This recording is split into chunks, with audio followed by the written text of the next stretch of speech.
Konnichiwa minasan! Welcome back to my channel. Happy Valentine's Day! I'm Reina Scully coming to you from Tokyo Disneyland in this vlog.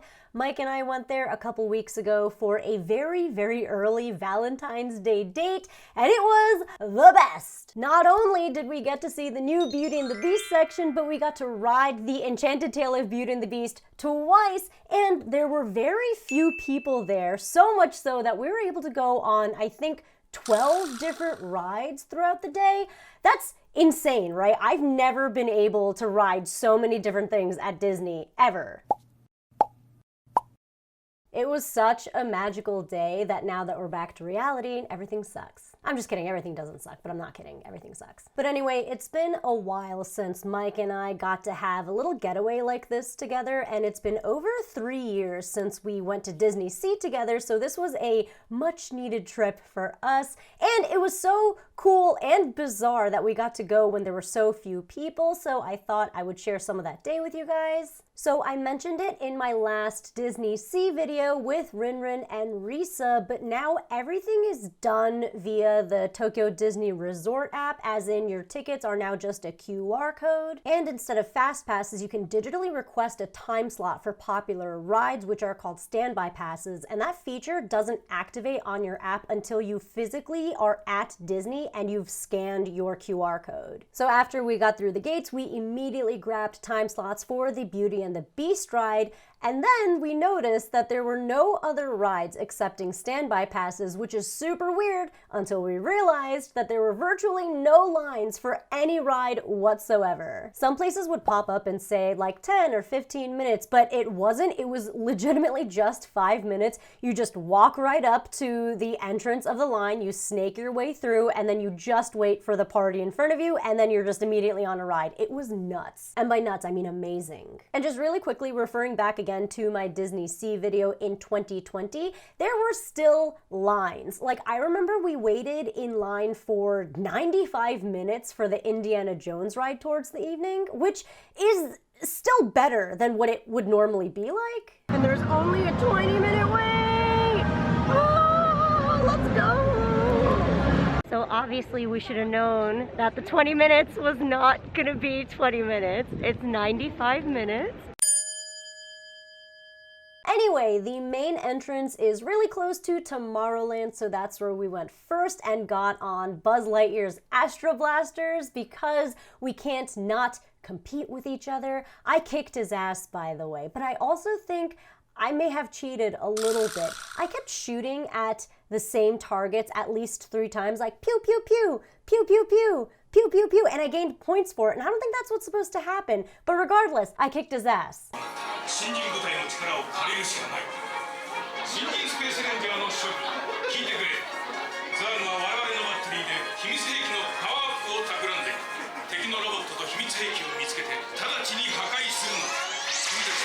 And that was the only ride where there was even remotely a line, but the line was moving the whole time. We were never just like standing there. And then we got on Star Tours right after, which is always fun. And it was actually especially fun for us because we've been playing Star Wars D&D for the past 2 years, so this really played into it for us. Then we ate a quick and early lunch at the Galactic Pizza Port. Disney pizza is shockingly good, by the way. And the cheese are little stars, which is so cute. The calzone, not so much. It was really wet inside. It was also Minnie's month or something like that, so we got a cute little mini cake that comes with a commemorative mini heart plate. Oh, actually, look, I have it right here. Cute.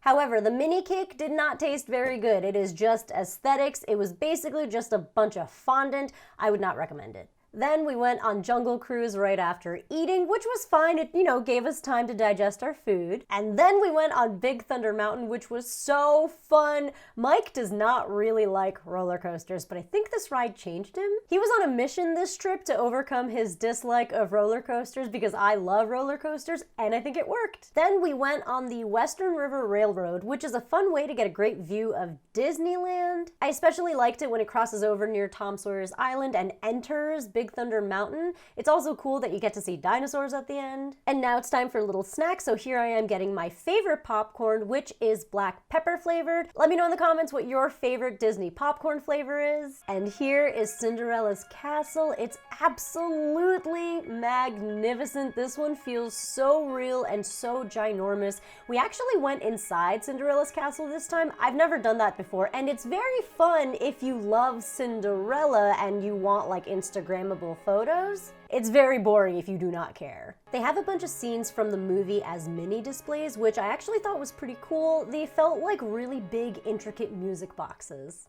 Next, we randomly decided to go on the Snow White ride because there was literally no line, and have you ever been on it? It's kind of scary. I would be absolutely traumatized if I was a little girl that loved Snow White and was like, yay, a Snow White ride, let's go, and went on this thing because it's really just this like dark hell forest full of skeletons and screaming. Snow White is nowhere to be found. Maybe she appears for like just a second, but it's really just the skeletons and the screaming.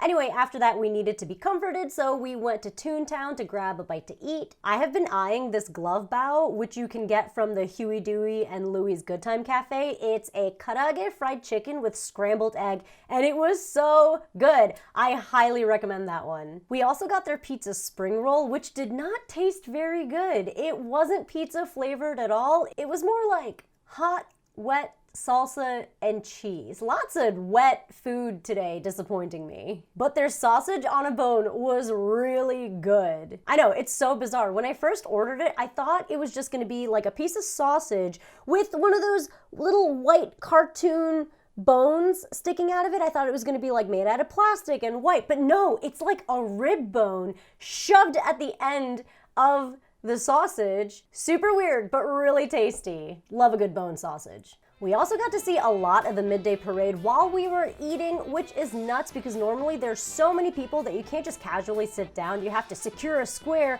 on the floor near the parade path and sit there protecting your territory. Next, we felt like it was a good idea to go on dizzy spinning rides right after eating, so we went on 2 rides that I've never been on before in my life. The first one was Roger Rabbit's cartoon spin, which was fun. However, the flashing lights are really intense, like very intense. I was surprised there wasn't some kind of warning for that. Also, as the name suggests, the car spins and spins and spins, and out comes your hot, wet salsa cheese snack. I'm just kidding, we didn't throw up. It just felt close. And our last stop in Toontown was Gadget's Go Coaster, which I loved, but Mike thought it was the scariest roller coaster ever because honestly, he was a little bit too tall for the ride, and the safety bar, I feel like it didn't come all the way down. It was secure, like it was holding us there, but I feel like it's supposed to go down a little bit lower. But it's a kid's roller coaster, so all you really have to do is hold on tight, and clearly we were fine. Now, before we head to the new Beauty and the Beast area, I'd like to thank Booksu for sponsoring today's video. For those of you that don't know, Booksu is one of the best subscription services out there that delivers premium Japanese snacks and tea pairings straight to your door. They curate each box so carefully, and everything in there is authentically made in Japan, some even by traditional artisans, which makes Booksu that much more special. And you can't just get these snacks and sweets from your local Japanese supermarket. They're legitimately sourced from all over Japan. I can't even find most of these snacks living in Shizuoka. There's always a ton of stuff in each box, so it's great for sharing. I always share a bunch of it with my Obachan, so she looks forward to it every month as well. It's a cute little thing we do together now, and I have Booksu to thank for that. For your first Booksu, you'll receive a Seasons of Japan box that lets you taste all the seasonal flavors that are popular in Japan, and then every month after that you will receive a themed box just like this one. My ichioshi or recommendation from this month is this. It's called umezarame, and it's basically a rice cracker that's coated in sugar crystals and flavored with ume, as in plum. It's salty, sweet, and sour, and it's so, so good. I also want to give a shout out to the runner-up, which is the Hitokuchi Ichigo Daifuku. If you like what you see and you'd like a booksu for yourself, or maybe you want to send one as a gift to a Japan-loving friend, click the link in my description below and use my coupon code Scully10 to get 10% off your subscription, which can save you up to $47. And now, here is what the Beauty and the Beast area looked like in Tokyo Disneyland. It was amazing. You immediately felt transported into Belle's little village, and you can see the castle in the background, and they even have this fake mountain that kind of looks real surrounding the area.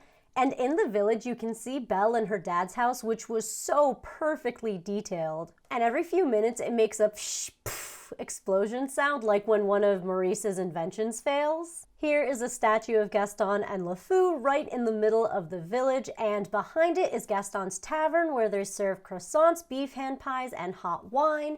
And right next to it is a little churro stand. It's LeFou's churro stand, where they have caramel apple churros. This doesn't have the Mickey shape.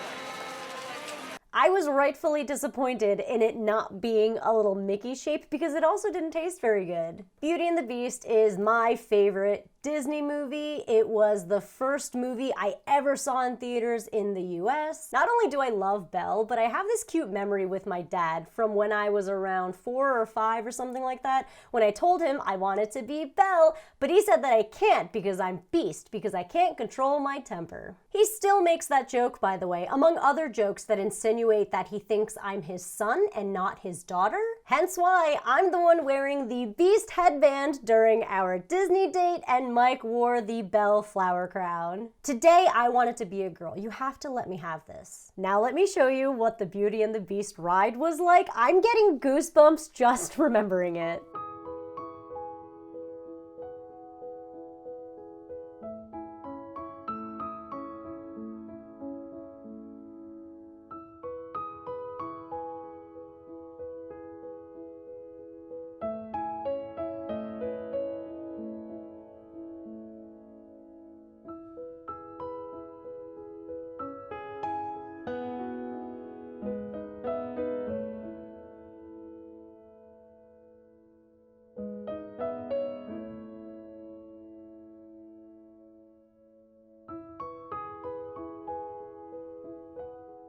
So the line you wait on is basically a walking tour of Beast's castle, and it was so magnificently detailed. Then you're ushered into this room together where you get to watch the intro of the movie on the stained glass display, just like in the movie.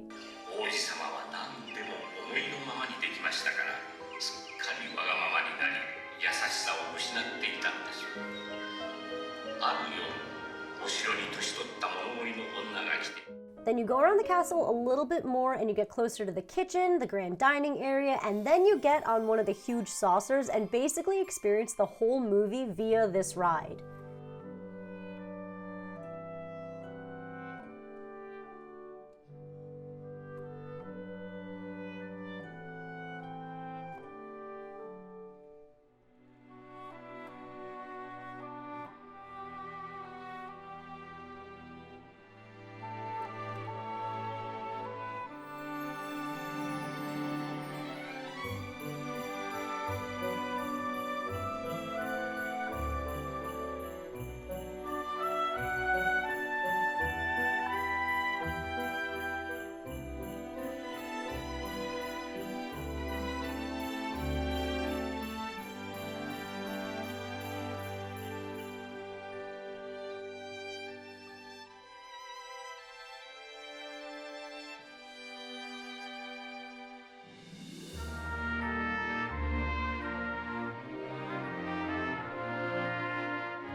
Okay, so first of all, how did they do Beast's transformation? We went on this ride twice and we watched really, really carefully the second time, and it literally just looks like Beast is actually transforming in front of our eyes. If you are a Disney Imagineer, please tell me what on earth is going on. What the hell did we just watch? And by the way, I could not help but gasp and tear up when we watched the castle transform. It was so beautiful and emotional. Everyone was in awe. Honestly, after that ride, everything is kind of a blur. It was that magical. I know that we also went on Winnie the Pooh's Honey Hunt, and I convinced Mike to go on Space Mountain, and he loved it, which is like such a big win for me. And then we went on the Beauty and the Beast ride again. And after our second go around on the Beauty and the Beast ride, it was actually quite late and everybody was preparing for the night parade, but instead of staying for the parade, we decided to do some souvenir shopping instead.